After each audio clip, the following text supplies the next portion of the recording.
En 1885, la France est une nation à deux visages, suspendue entre un passé rural millénaire et un avenir industriel qui s'impose avec fracas. C'est le temps de la Troisième République, une époque où les cheminées d'usines en briques rouges commencent à rivaliser en hauteur avec les clochers des églises.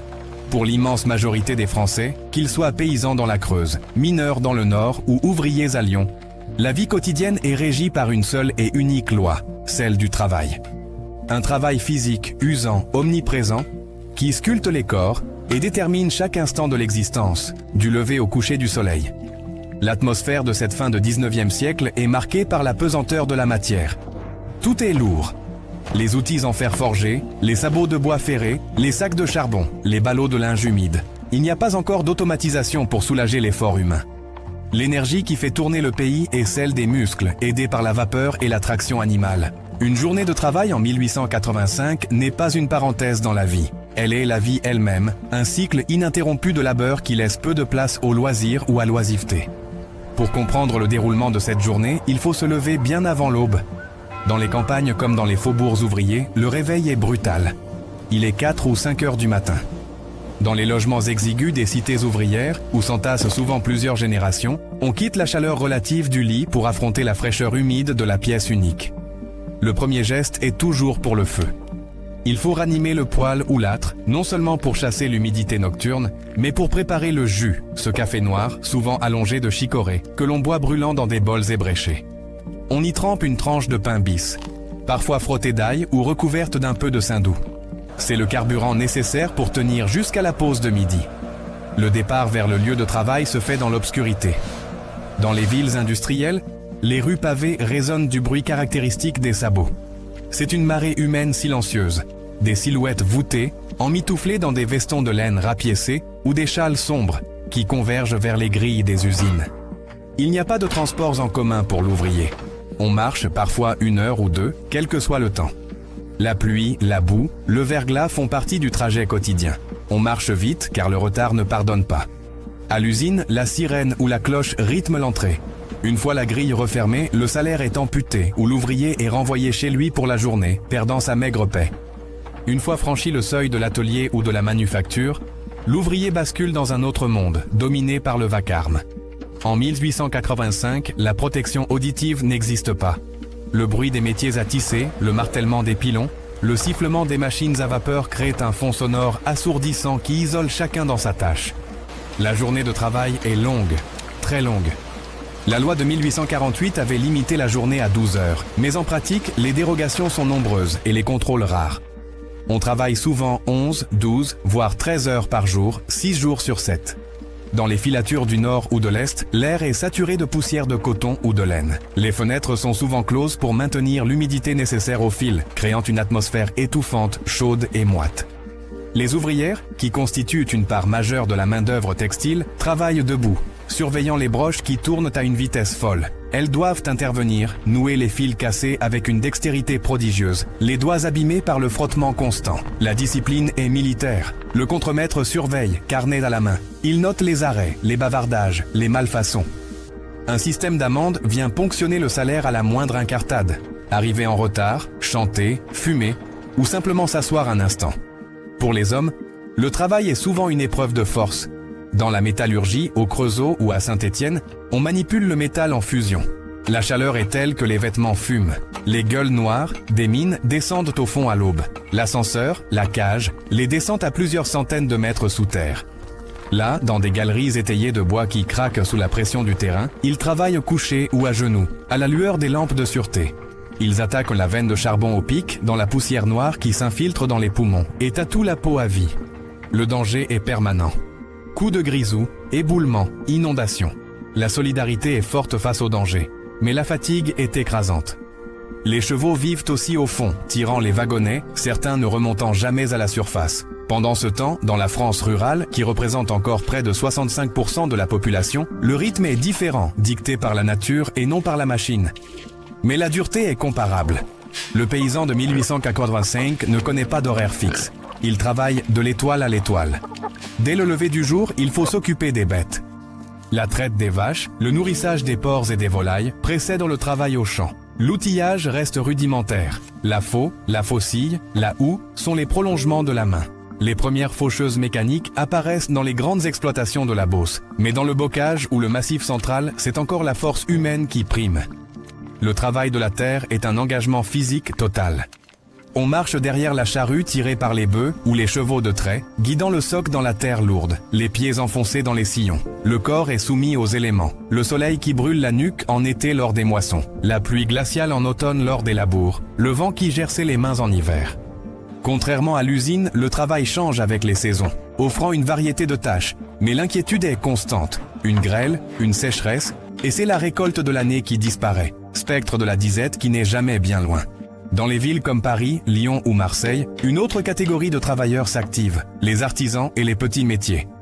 Dans les ateliers du Faubourg Saint-Antoine ou de la Croix-Rousse, ébénistes, menuisiers et canutes travaillent le bois et la soie. Ici, l'espace de travail est souvent contigu au logement. L'odeur de la colle, du vernis et des copeaux imprègne la vie familiale.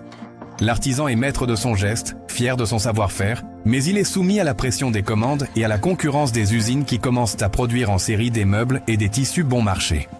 Il travaille tard le soir, à la lumière du gaz, pour finir une commande urgente, courbée sur son établi. La rue elle-même est un lieu de travail immense. Les cochers de fiacre, perchés sur leur siège, attendent le client par tous les temps, protégés par de lourdes pèlerines en cuir bouilli.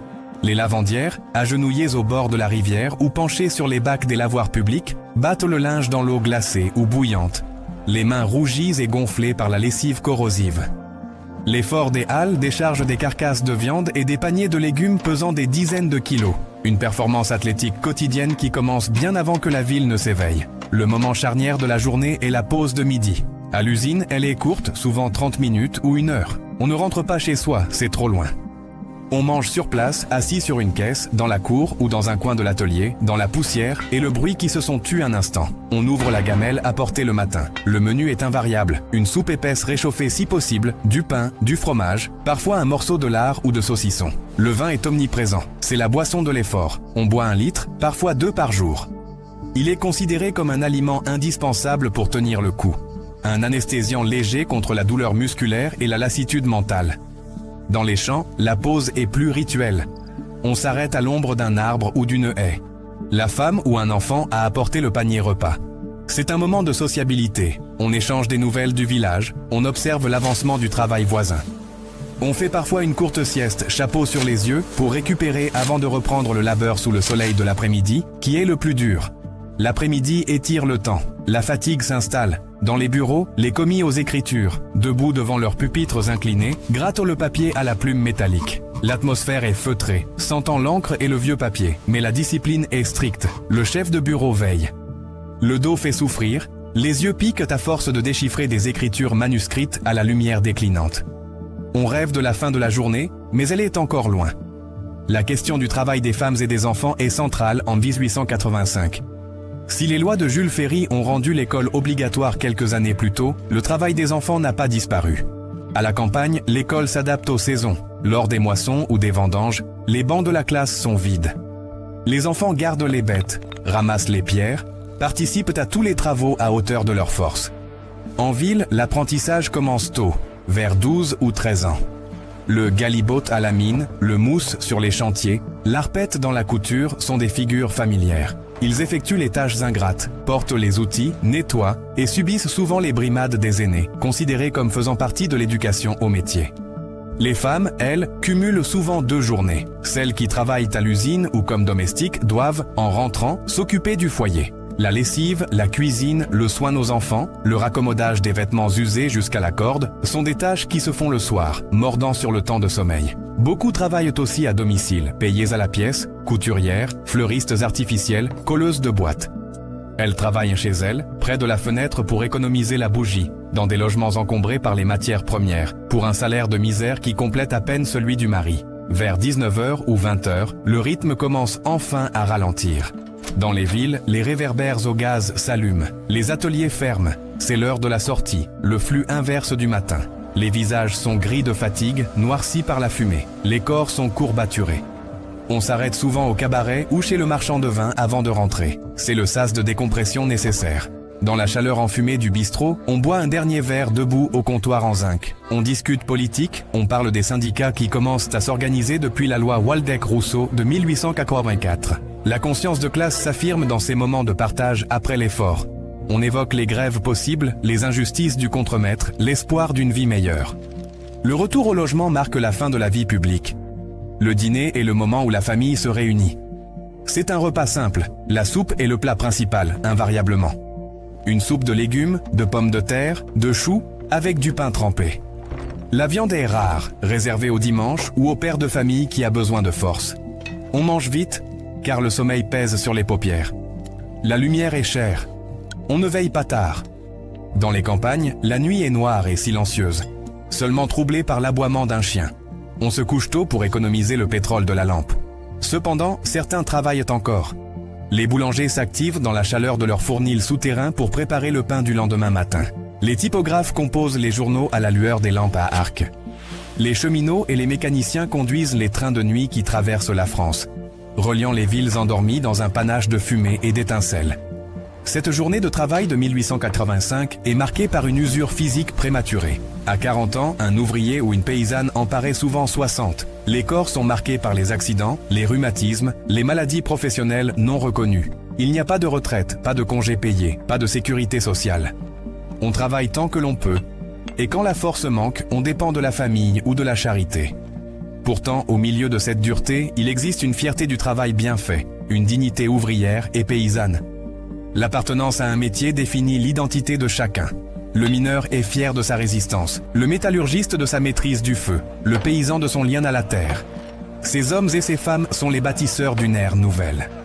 Sans le savoir, par leurs gestes répétés des millions de fois, ils construisent la puissance industrielle de la France, posent les rails, extraient le charbon, tissent les étoffes qui habillent le monde. La nuit s'installe profondément sur l'Hexagone. Dans le silence des chambres et des dortoirs, les respirations se font plus lourdes. Le sommeil est profond, sans rêve, un néant réparateur indispensable pour affronter le lendemain, car la machine ne s'arrête jamais vraiment. Dans quelques heures, à peine le temps de cligner des yeux, la sirène hurlera à nouveau, le coq chantera, et il faudra se lever, remettre ses sabots, et reprendre le chemin de l'usine ou du champ, pour recommencer, encore et encore, l'éternel cycle du labeur.